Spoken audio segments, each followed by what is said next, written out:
All right. So one of our current exhibitions is Common Struggle, Individual Experience, an exhibition about mental health presented by Hartford Healthcare Institute of Living. So as we were exploring programming ideas to support the exhibition, today's presenter came to mind very quickly. Mary Mahoney is a historian who studies bibliotherapy, the uses of books as medicine. And today, Mary will share with us some of her work looking at how readers, doctors, and librarians have imagined books as medicine. And she will discuss a few case studies with us from the 19th and 20th century. Mary earned her PhD in history from UConn in 2018, and she is currently writing a history of bibliotherapy in the United States from 1800 to the present. She's also the co-host of the entertaining and very enlightening American Girls podcast. So we're so happy to have you, Mary. Welcome. Thank you so much. Thank you so much for inviting me to share some of my work with you today. And before I begin, I just want to thank Jen and everyone at CHS for all of their hard work in making today's event possible. Really appreciate all of your efforts on everyone's behalf. And with that, I want to go ahead and get started. I'm going to share my screen here. I have some images, at least one from the exhibit at CHS right now, which I really want to encourage everyone to check out if they can, because it's a really wonderful exhibit. So before I begin, I just kind of want to situate us in the moment that we're in right now. And unfortunately, we're still living through the COVID pandemic, for example. And I want to invite everyone to think about the kinds of things that you're turning to for comfort during this time to manage stress, burnout, uncertainty, and the real trauma that everyone is living through. Here's just a couple examples of things that maybe you've taken in through this pandemic. Maybe you're one of the people who's watched Tiger King. There was a moment in time when seemingly everyone I knew was learning how to make sourdough. Not me, but other people. A lot of people took up sewing, some made masks. So maybe these are things that you can relate to, but today I want to talk about one act that has long been associated with its potential to comfort and to heal, and that's reading. COVID has offered us many public attempts to use reading as a coping mechanism. I just want to briefly look at two different crowdsourced projects that you may or may not have heard of. One is called Tolstoy Together, and this was a project sponsored by the literary magazine A Public Space, in which novelist Yi Yoon Lee led readers through about a dozen pages of War and Peace a day. The focused daily reading took on a kind of meditative quality for Lee and those who joined her. Hundreds joined in and shared their own reflections on the magazine's Twitter and Instagram accounts. The novelist said she believed the project of reading War and Peace slowly resonated as it, quote, gives our minds a necessary haven during COVID. So for Lee and others, this became a kind of literary escape during the pandemic. Similarly, the environmental writer, Robert McFarlane, led a joint reading of Nan Shepard's mountaineering memoir called The Living Mountain on Twitter using the hashtag #CoReadingVirus. Volunteers read a few chapters a week and logged on at a common time for discussion on Twitter. Some retraced the steps of Nan Shepard's walks in Scotland and posted photos.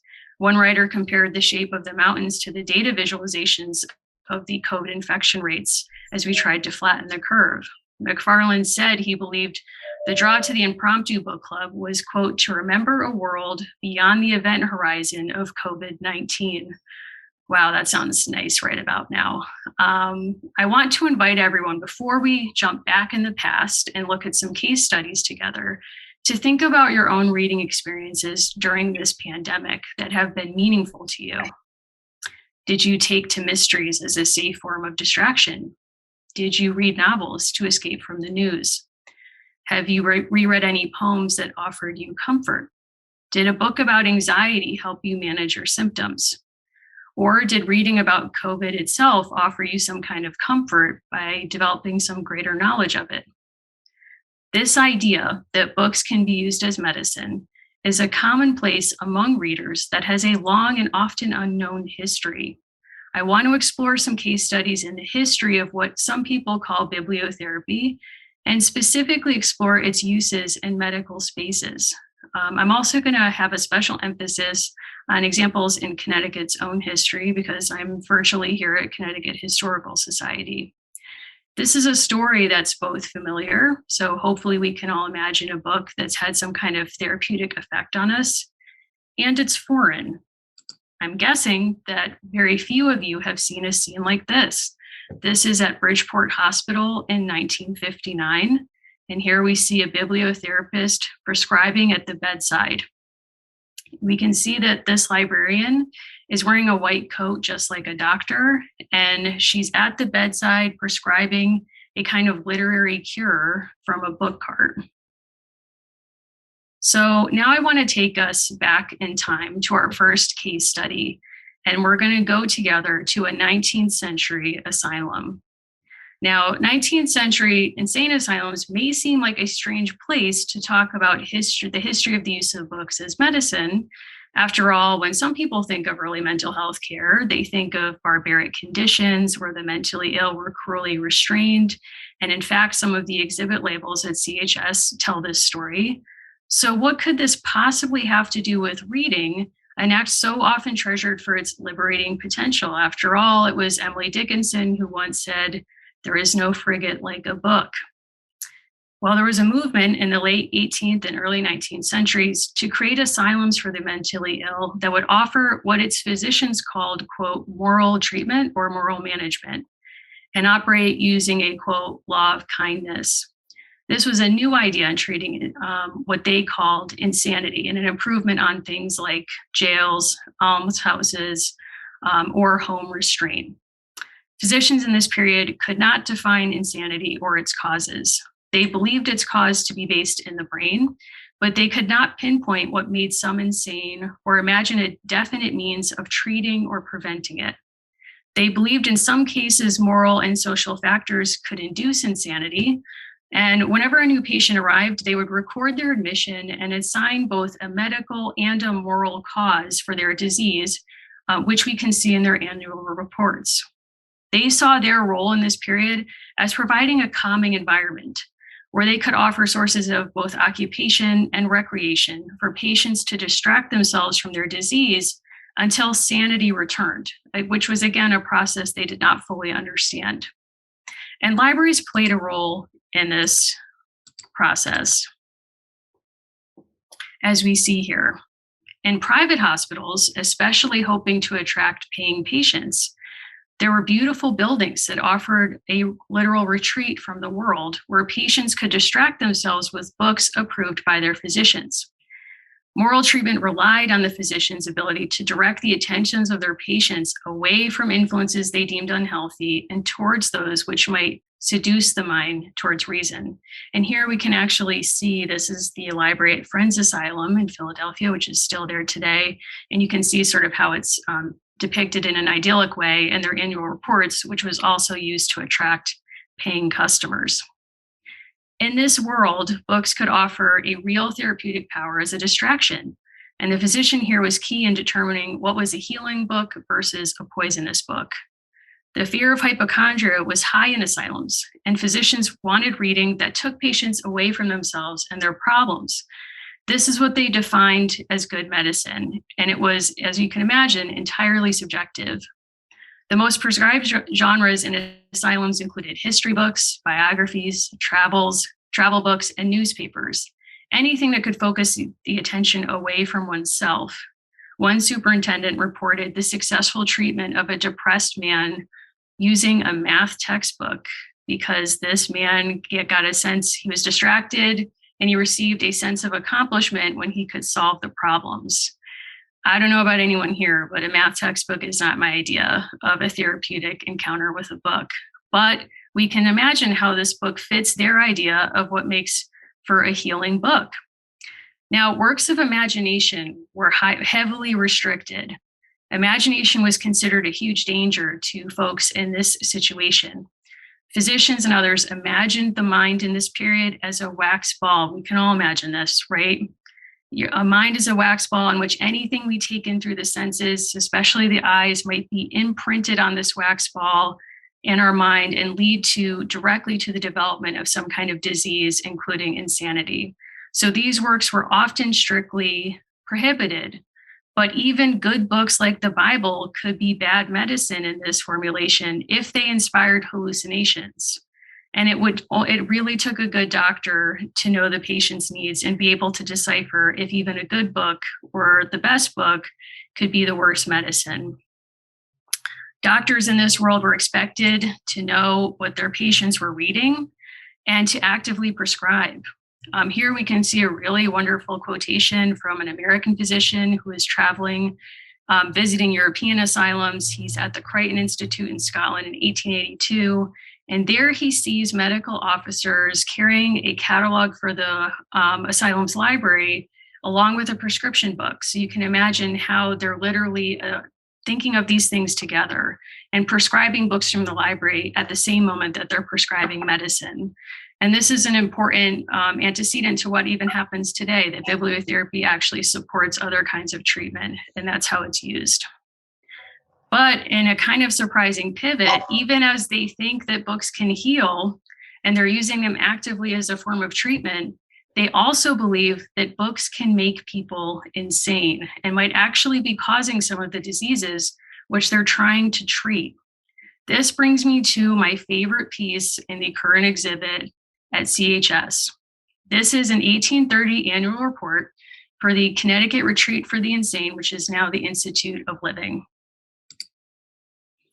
Now, it might be difficult to see, but here you can see a record of a woman who was originally institutionalized in 1828, and she's admitted for mania, to which they've assigned the cause, quote, predisposition excited by novel reading.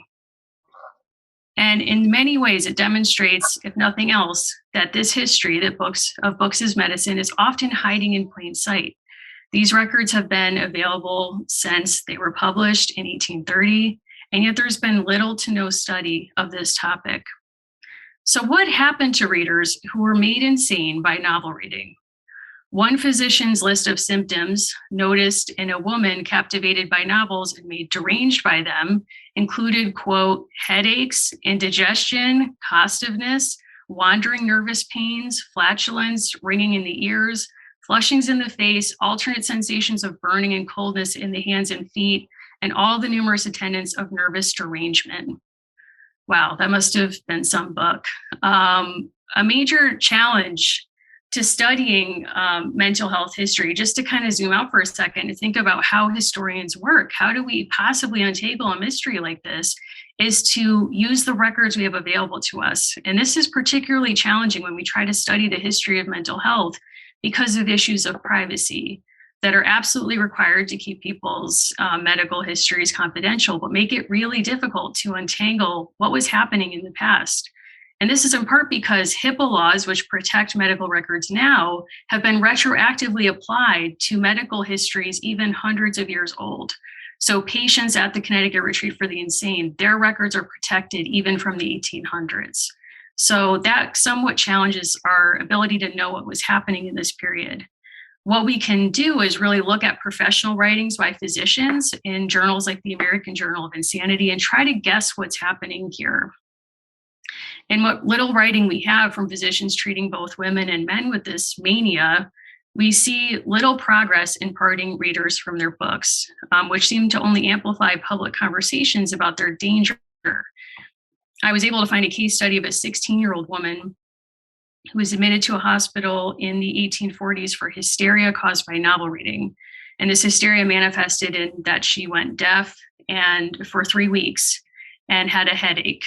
And basically, after 3 weeks, the physicians take credit for her miraculous recovery, which is never explained. And they also note that at no point in this 3 weeks were they able to part her from her novels. So it's really unclear what's happening here. Now, newspapers also reflect the perception that in addition to bodily symptoms, novels particularly inspired women to transgress and aspire to lives outside their prescribed roles. This is another source where we can try to understand why people might think novels cause insanity. We might imagine using this diagnosis of mania caused by novel reading makes it easier to label offensive behavior not only immoral, but a source of dis-ease and in some attempt to control it. So here we can see an example of a woman in 1888 who was described as being insane from reading dime novels or cheap fiction. Her mania is a desire to become a cowboy. So this is kind of a clear example of maybe a woman who wanted to live outside the prescribed roles of her society, and this behavior gets labeled a disease, and the evidence is her life as a reader. So this is not the last time we'll see an attempt to ban books in the name of health. We're still banning them now. We might think about this context to understand how the language of health is used in a lot of ways to police a kind of morality. I want to pivot now and take us to the 20th century. So just as kind of a catch up in the history of mental health, we've started out in asylums, which private asylums have this really idyllic ambition of offering moral treatment and providing a safe space for folks until they return to reason. By the end of the 1800s, these institutions, which now include state hospitals, have become overrun. The dream of moral treatment has long faded due to the high cost. And there's also an expose of the inflated cure rates in a lot of these places. State hospitals are now offering a largely custodial role for the mentally ill, and they often can't meet the level of need in a lot of states. So at this same moment, at the turn of the 20th century, we see the rise of professional experts, in addition to physicians who are treating the mentally ill. And specifically, I want us to think about the fact that this was a moment when both social work and librarianship emerge as professions. So both professions imagined that they, like doctors, should have a hand in standing between book and reader and deciding what books make the best medicine. So social workers enter medicine initially as a professional class in hospitals who go outside the walls of the institution into patients' homes to keep them safe from potential health risks. So for example, the earliest social workers went into people's homes to help educate them about preventing the spread of tuberculosis, for example. But they're also interested in social threats to the family. So they want to intervene in things like addiction, vice, STIs. We might think of a Connecticut example of the Connecticut Society of Social Hygiene, founded by Katharine Hepburn's parents, among others, which were interested in this kind of work. So part of their work was to evaluate the homes and families they visited and look for signs of disease that they could correct through outpatient treatment. And books played a role in this process. Something in the patient's environment which they could manipulate in order to restore that person to health. So as an example of this, in the 1910s at Boston Psychopathic Hospital, there was a recorded case of a patient assigned female at birth who lived as a man.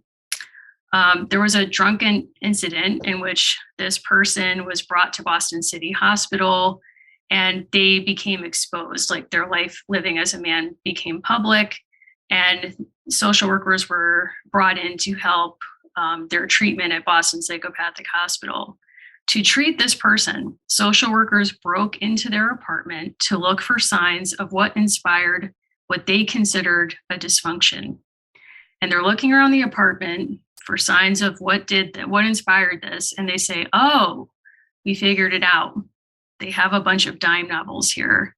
It's all these trashy novels they've been reading that have inspired them to live this way.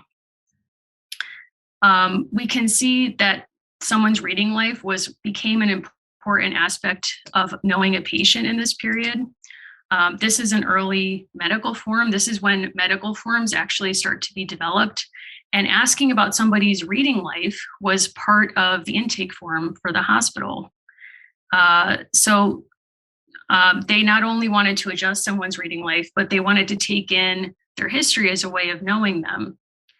So for that particular patient, adjusting their reading life became a really central part of their treatment. So not only did they ask them to start dressing in women's clothes, but they also brought this patient to Boston Public Library and asked them to start reading the classics. So they actually prescribed things like Charles Dickens because they thought that would adjust their morality and actually contribute to their recovery. Now, Boston is a really interesting place for the development of bibliotherapy because there's a lot of competing things happening at once. The same moment that this is happening at Boston Psychopathic Hospital, we have the founding of Christian Science, which in many ways uses reading as both a source of religious comfort and healing. So reading their textbook, Science and Health, is considered formative to their faith.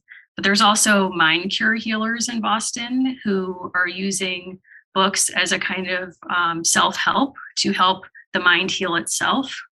And at the same time, at Mass General Hospital, there's the development of the first patient library, which their library dates back to the 1840s. But in 1904, they're the first hospital in the United States to hire a librarian as actively part of the staff as to help treat patients.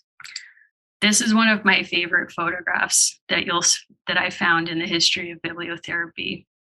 This is from the 1920s. This is actually the successor of the first librarian at Mass General Hospital.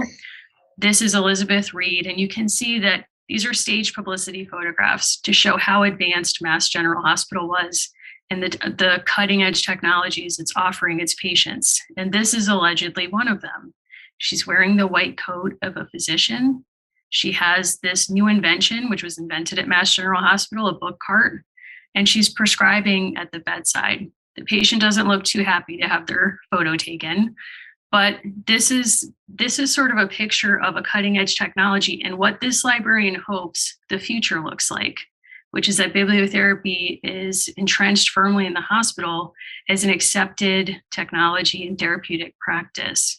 Now, her successor, or the person that she succeeded, Kathleen Jones, actually quit Mass General Hospital to work at McLean, and she resigned from McLean in 1917 because she wanted to serve in World War I.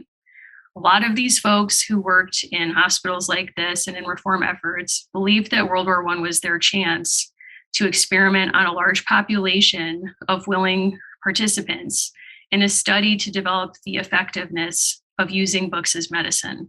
So a lot of librarians actually resign from mental hospital work to serve in the war effort.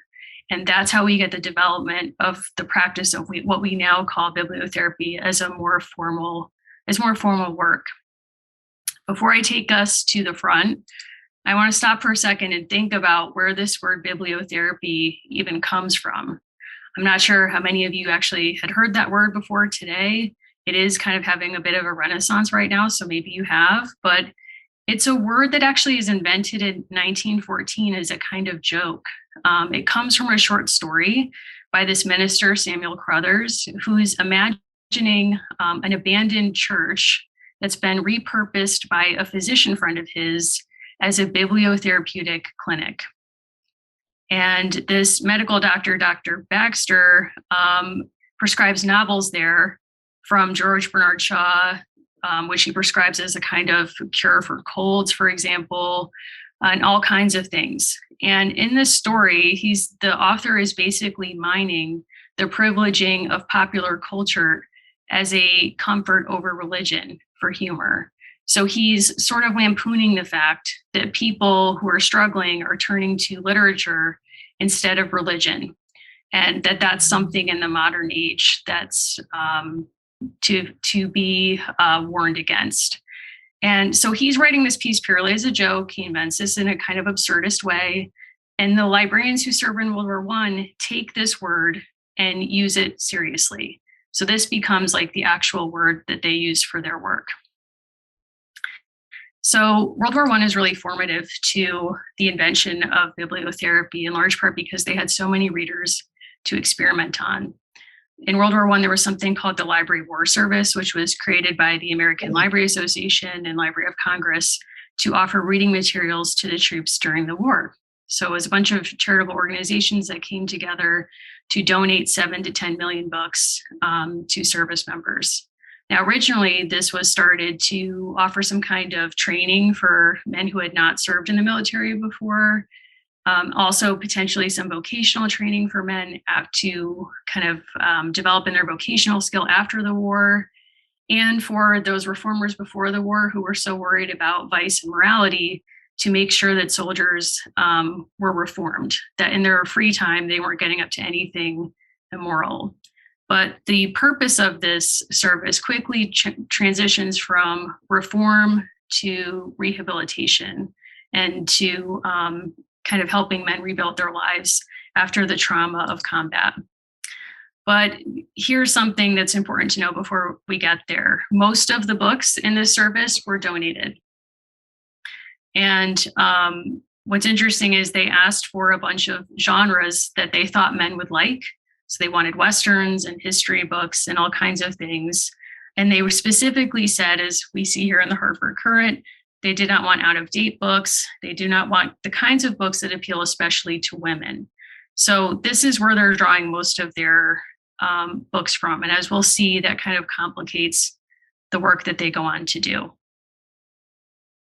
So this is the official kind of the posters of the hospital library service. So within the library service, they create the hospital library service after men are seeing combat and they recognize there's a greater need for men to have books in hospitals. So they station librarians at every major hospital, whether it's a general hospital, tubercular, reconstruction, mental, etc. And this was a development that was not met with universal acceptance. As one librarian noted, quote, all the Army hospitals wanted books, but not all wanted librarians.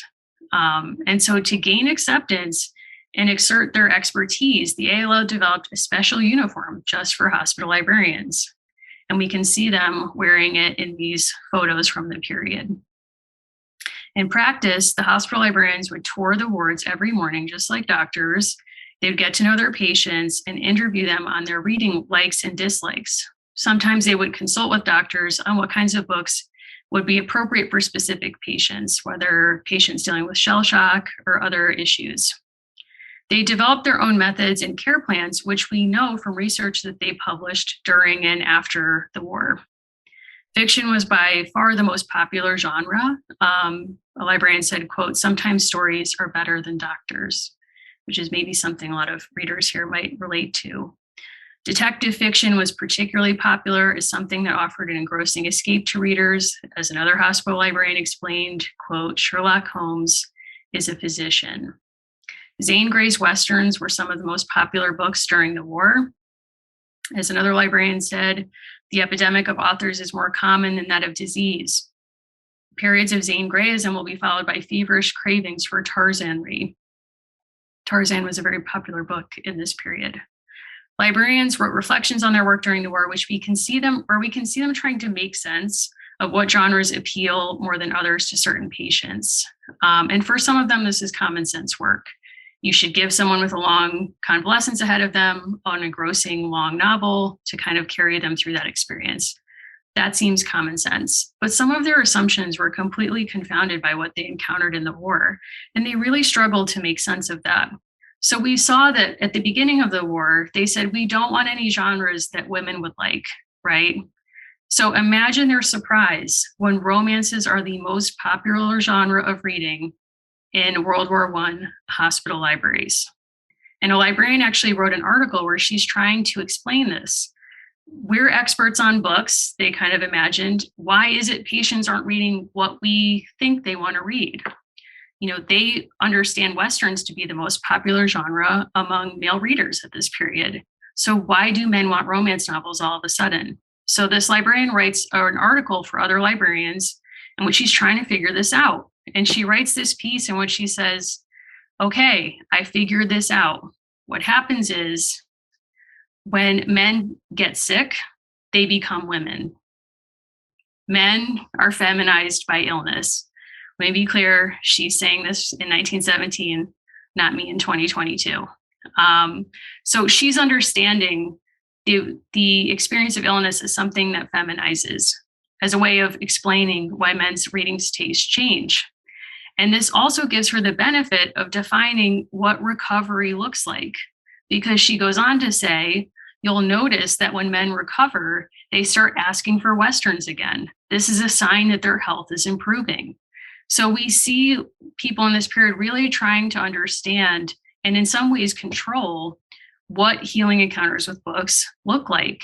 And throughout the war, they're still trying to establish some kind of rule or method that can be broadly applied to such a huge population base of patients. And we can see this even in a Connecticut hospital during World War I. So this was a hospital in New Haven that exclusively treated patients with tuberculosis.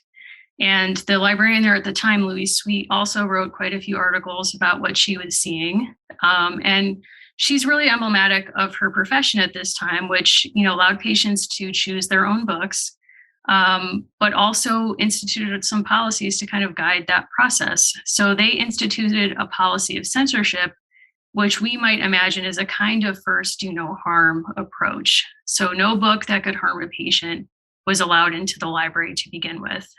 And they imagined themselves as experts in this period who could really shape the literary diet of their patients. So ideas about what morality and how books affected the mind and body informed the kinds of books they would allow their patients to consume. So in Louise Sweet's writing, she lays out a series of rules for best practices. And so one of her ideas, and this was popular, was that illness or injury makes readers really suggestible. So because of this, no books that play on how suggestible readers might become would be allowed into the library. So this would include any books that show doctors, nurses, or librarians as villains. They're out. Anything that could fuel the delusion of mental patients was restricted, and no political propaganda. So notably, there were some pamphlets on Sacco and Vanzetti in their trial, which patients wanted in this hospital, and she censored them. There was also no books that could harm the body. There's beliefs among librarians stationed particularly in tubercular hospitals that certain books could actually raise the temperature of the body when read or increase the pulse rates. So for example, there was a really popular biography of Houdini in this period. And she wrote an article and said, look, I know everybody wants this Houdini book, but we have to censor it from tubercular hospitals because when patients start reading about his escapes, they get so excited, it gives them a fever, which is a threat to them. And we have to ban it from mental hospitals because patients get so frustrated when he doesn't explain how he does his tricks that it can cause some kind of episode. These are her words, not mine. She's also banning books that inspire introspection. So an inward focus was thought dangerous for all patients. Many books of all genres were censored if it was believed they would cause patients to focus on their own issues. And this is something that's a really serious issue in this hospital because patients actively requested things like the Journal of Outdoor Life, which was a journal that reported the latest research in treating tuberculosis and all kinds of new ideas for research. Patients really wanted to read about what might be possible in treating this disease.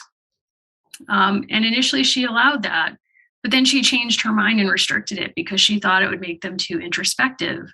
Similarly, they loved a poem called Happy Jack, which is anything but if you've ever read it. It actually lays out a pretty graphic case of a person succumbing to tuberculosis. Now you might think, why do I want to read somebody's gory demise with the very disease that I have? But this gets to a bigger issue in using books as medicine. When you're going through something really challenging in your life, do you derive comfort from things that engage that challenge and remind you of it and maybe give you some common feeling, even with an imaginary character or scenario? Or do you want to be redirected away from it? And this is something that's a common issue in some of the case studies we've seen, and it's still an issue now. You might think about your own life as a reader. What comforts you? And in these war hospitals as well, we see this issue playing out across every type of hospital with soldiers who wanted to read books about the history of the war in which they fought. Weirdly, histories of World War I were being published while the war was still being fought. And soldiers wanted to read them. They wanted to read about what would likely be the most significant experience of their lives.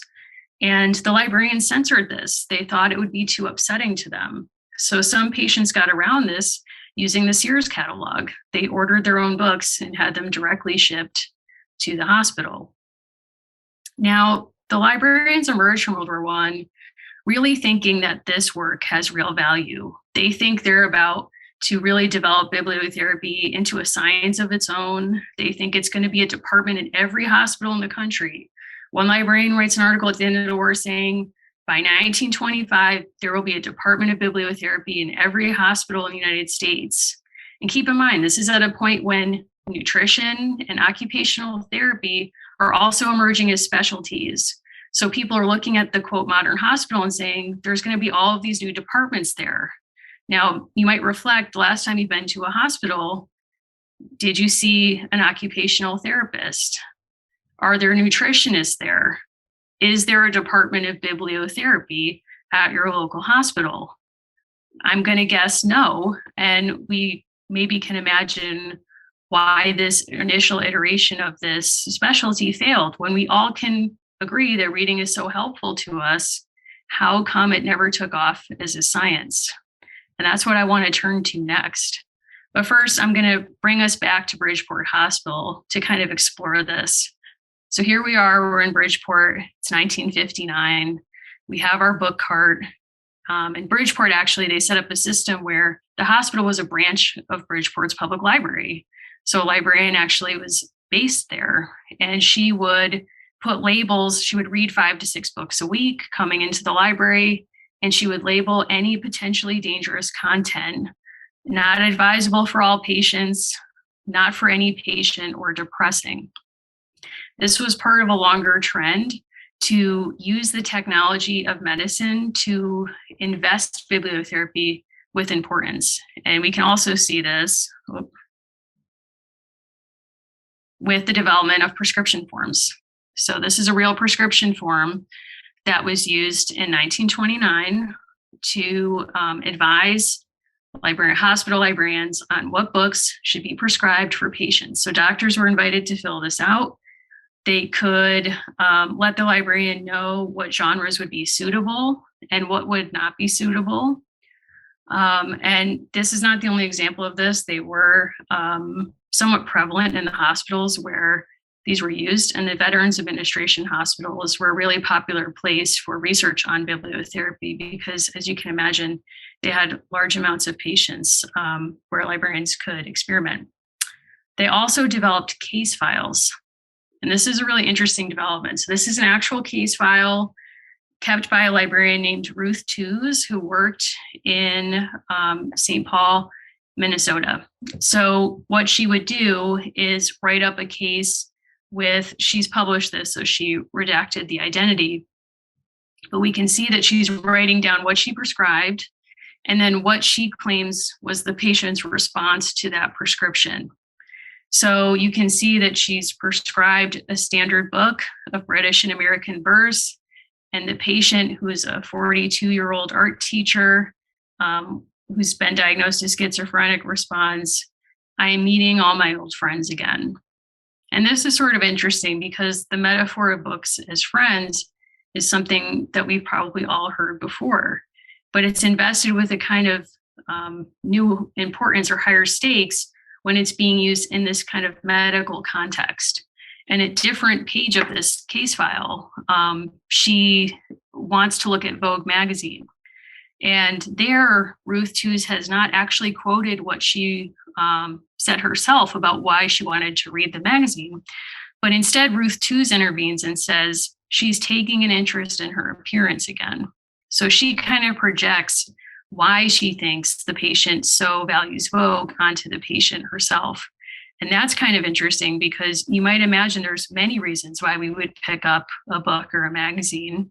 And you can sort of see how subjective this work is, because maybe the patient wanted to flip through Vogue magazine because it featured a kind of fantasy for her, like really expensive clothes she would never buy herself, seeing different places around the world, maybe where the photos were shot. We don't really know. And it's that kind of subjective piece of this that makes it such a challenge. One place where it was really successful is at Tuskegee. Now, when most people think of Tuskegee, they think of the terrible syphilis experiment that took place there. But it was also a place of a really successful pilot program led by Sadie Delaney, who's in this photo here. She was recruited from the New York Public Library in the 1920s, where she ran a really successful bibliotherapy program in the Harlem branch, to start this program at Tuskegee. And she is really influential in reframing how we use bibliotherapy as something that can consciously cultivate identity formation. So books that can help develop and build your sense of yourself, that can give you a language for your own experience. And maybe people here today can think about this themselves. Did you ever read a book that offered a main character that you really identified with? Did you ever read a book that had a line just randomly that really spoke to you? That's the kind of use of bibliotherapy that she's developing here. And of course, we have the added and important context of this being a segregated hospital for Black veterans.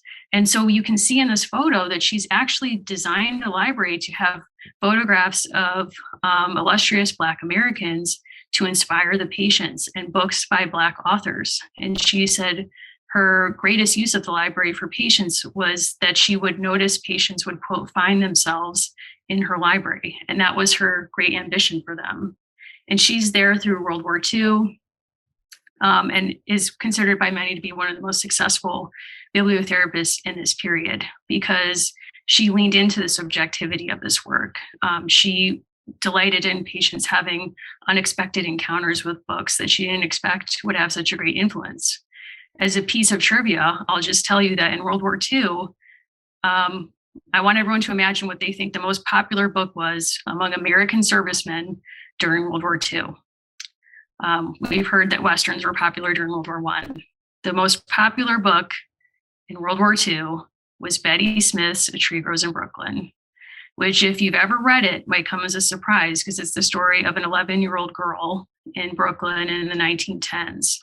But actually, in the author's archives, we see so many letters from servicemen who say, I never cried during this war until I read your book. And then the tears started and they couldn't stop. And even patients at this hospital read that book and had a similar response. So where does this all go wrong? What happened here? In large part, this version of bibliotherapy is not sustainable, because a lot of times to get grant money, to get any funding to further develop a new technology in a medical setting, you need to be able to show any kind of statistics or data to measure its effectiveness. But as we've heard and seen, this work is so subjective that it's really hard to demonstrate its value, even though we might all agree that it's true. It's often too subjective in terms of what books make the best medicine. And also, as we've seen, readers are really rebellious, and a lot of patients bristled at the authority of these librarians or doctors telling them what to read.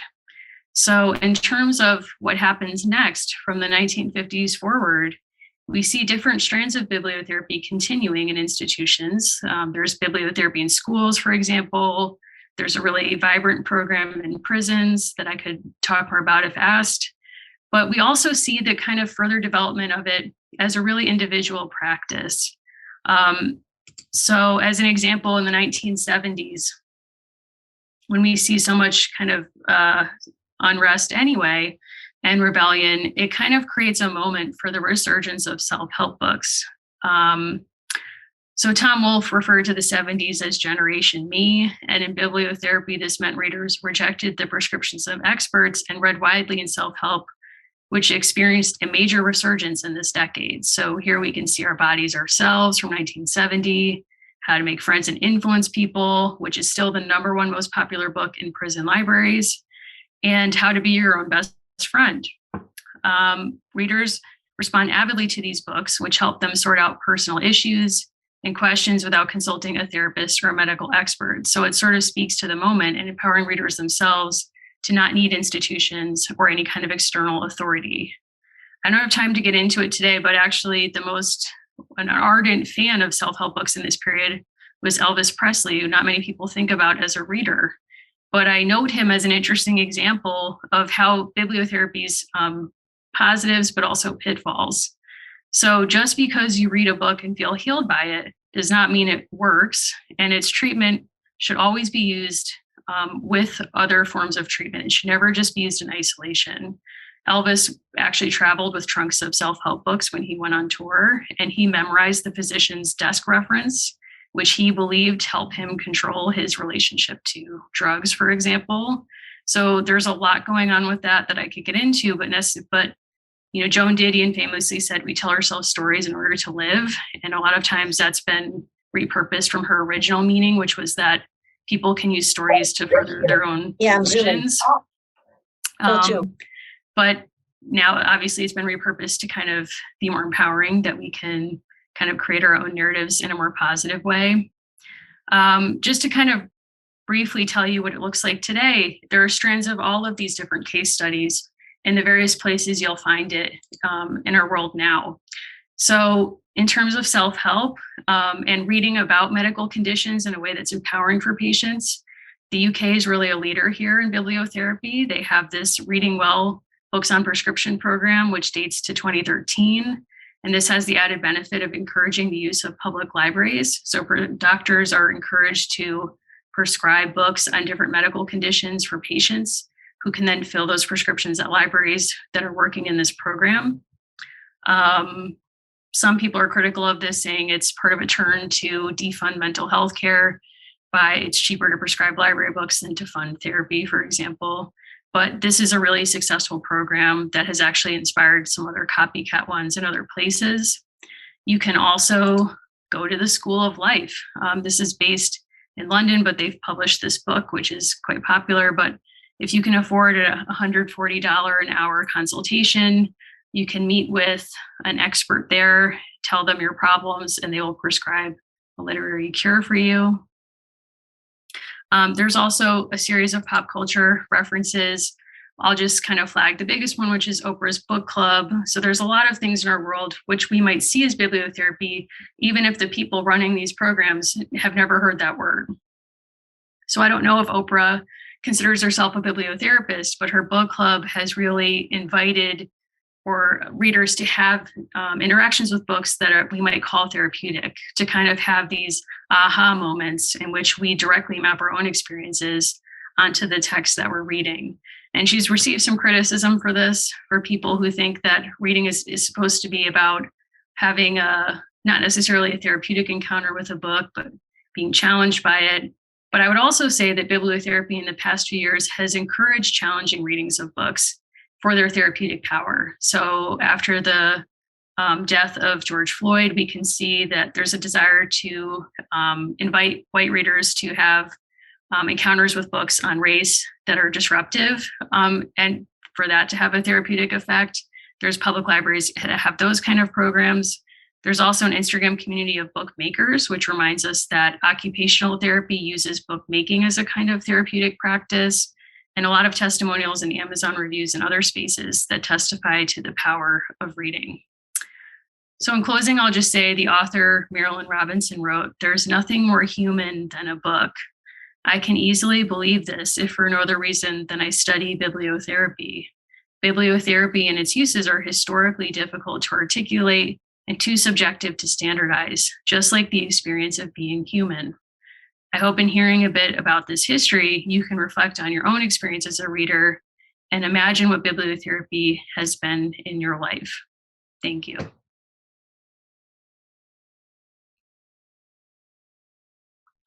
Thank you, Mary. That was very enlightening. Thank you so much. I'm going to open up the chat, and if anyone has any questions, please feel free to put that in the chat.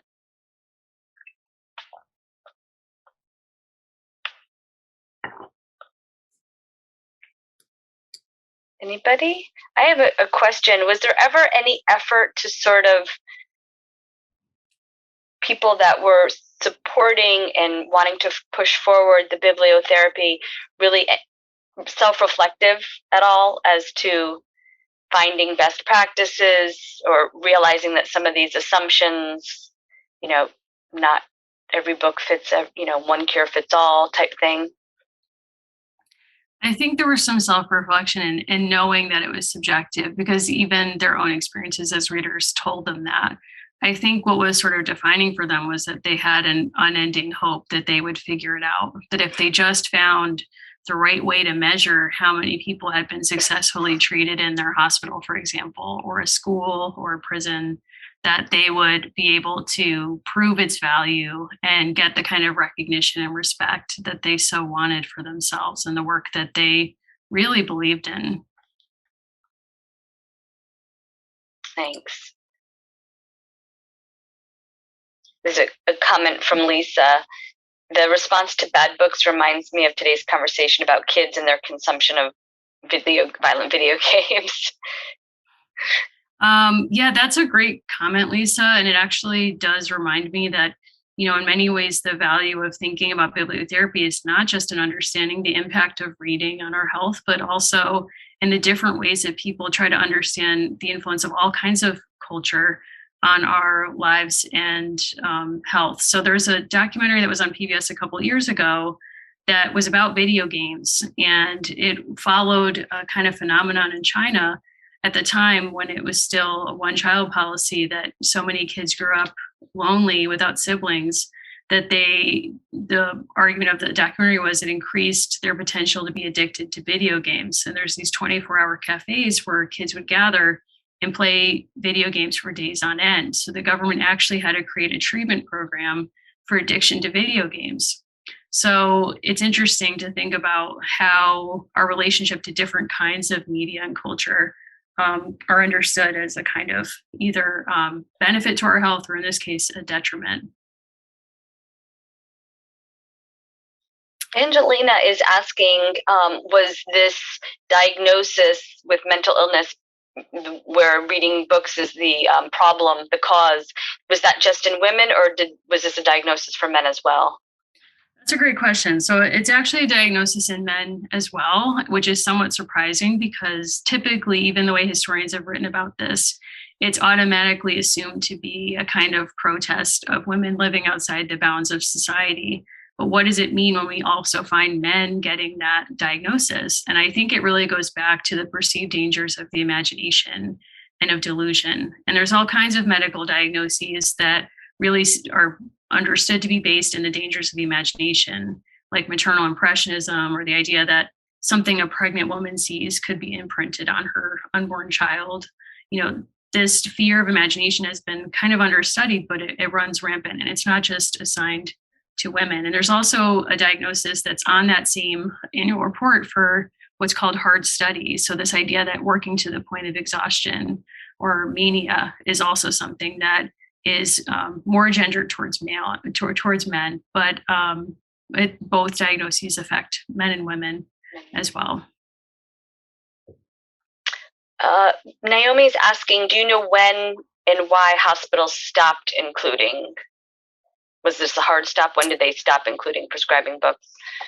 Well, so some hospitals still have a kind of patient library program. I think the emphasis on prescribing books or having an expert do that work has somewhat dissipated from the 60s on, but you'll find it more in a one-on-one therapeutic practice in a kind of projective technique. So that's still widely used today. So a therapist might say to you, I want you to read this novel. There's something in here for you, and not say what it is. And then whatever the patient takes from the book would be kind of the impetus for a conversation about whatever their issues might be. So that kind of work is still happening mainly in therapeutic spaces. You'll find patient libraries in some hospitals, but now with the advent of televisions, actually that was something that really diminished reading in general hospitals like Hartford Hospital or St. Francis Hospital, if you were here in Connecticut. And now you can even have video games in some children's hospitals. So it's really like the rise of other technologies and the evolution of private therapy. That kind of leads to the next question about, does bibliotherapy include audiobooks? And Judith is also expressing, well, that's such a different experience, an audiobook versus a physical book. It absolutely is. And yes, that is part of bibliotherapy, as are the development of reading materials like Braille books, and talking books is what they called it originally. So making this available for disabled patients was something that was actually something Sadie Delaney was really hugely formative into. But I agree, audiobooks have a very different experience. And now that we're living in a world of podcasts and other things, people are taking in content in all these different ways. I don't know if there's writing specifically about how audiobooks function differently as bibliotherapy from reading a physical or digital book, but it'd be interesting to know more about. Margot Lynn is asking about bookmaking as a therapy. Is it about the mechanical aspect or the creative arts aspect or some combination of both? I think it's some combination of both. It started as a form of occupational therapy in the 20s and 30s in hospitals. And in veterans hospitals, it was something that was taught as a kind of new vocation that veterans who were disabled by war could learn and practice after being discharged from the hospital. But so initially, it's just offering like a vocational training in a hospital and occupational therapy. But later, it takes on this kind of meditative approach and artistic bent where it's really focusing the mind on doing exactly what's in front of you, and that's it. And so that practice has continued as occupational therapy. But if you go on Instagram, you'll actually find different campaigns, even during COVID, where artists have made artist books, the content of which is inspired by the experience of living through the pandemic. Can you speak at all to what prisons are doing today in terms of reading, bibliotherapy? Yeah, so a lot of librarians who worked in mental hospitals and then served in the war, when they return, many of them got into developing programs for prisons. And that work today continues in terms of curating libraries, especially for different prison populations. But you'll see a lot of the issues that affect general bibliotherapy in these spaces with higher stakes. So, for example, there's censorship in the name of health in a lot of prisons in the United States. In many prisons, the works of Malcolm X and Martin Luther King Jr. are prohibited, which is interesting to think about.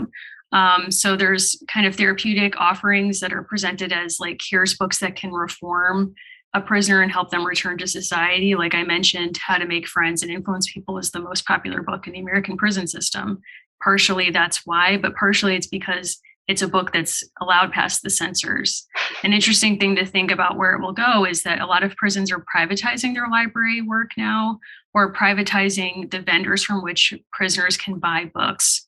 So it's actually a way for prisons to profit further from their population because the vendors inflate the prices of books, but it's also hugely censored, the books that they can buy. Wow. Interesting. Well, I think that's it for questions. Angelina is asking, audiobooks, you can do something with your hands while you're listening at the same time. Has there been any research into the kind of combination of therapies? Not to my knowledge, but that would be really interesting to think about. Angelina, maybe that's your next project. Well, we are just about out of time, and I want to thank you so much, Mary, for such an interesting presentation today. And we certainly look forward to your book on the subject when that comes out. So keep us informed of how that's going. But I wanted to thank everyone again for coming today. I do want to mention we have this exhibition on common struggle, individual experience. It's open until October. And if you're unable to come visit us, you can certainly visit our virtual tour of the exhibition that is available, as with a few other virtual tours as well of other exhibitions we've had. And if I could steal back the share, Mary, and I just wanted to share some upcoming programs that we have going. Thank you. And let's see if I can find it. Yeah, 1 second. I'm lost my share. Just a couple of things that we have coming up at the CHS. And I'd love to tell you about. We do have a family exhibit tour on Saturday the 19th called Dressing Up the Past, where we'll take a look at a very special tour of some clothing, talk about clothing, and that is for families, and it includes an activity. And then we have on Wednesday, February 23rd, a virtual program in the evening where we'll look at Black history in Connecticut using our collection items to talk about that. And then, of course, our free first Saturday, which is the first Saturday of every month, where admission to the exhibitions are free that day. So please come visit us. We are open. The Research Center is open as well by appointment, and we look forward to seeing everyone next time. So thanks so much for joining us today. Thank you again, Mary. Thank you. Bye, everybody.